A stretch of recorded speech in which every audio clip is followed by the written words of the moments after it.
শেষ নিঃশ্বাস ত্যাগ করার আগে আবু তালেব অসুস্থ। আবু জাহেল, উতবা, সাইবা একদিকে, আমার নবী আরেকদিকে। আমার প্রিয় নবী বললেন, চাচা, আজীবন আপনি ছাতার মতো আমাকে আশ্রয় দিয়েছেন, আজীবন আপনি বাবার মতো কোলে পিঠে করে মানুষ করেছেন, একবার শুধু আমার কানে কানে বলেন লা ইলাহা ইল্লাল্লাহ মুহাম্মাদুর, বাকিটা আমি আল্লাহর সাথে বুঝে নেব। কিন্তু আবু জাহেলও পাশে আছে না নাই?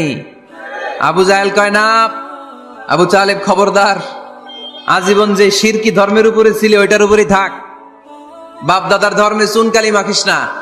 একবার আবু তালেব প্রিয় নবীর নুরানি চেহারার দিকে তাকায়, মনে মনে ভাবে এখনই পড়ে ফেলি কালিমা, মুহাম্মদের আদর্শই আমার আদর্শ বানায় ফেলি।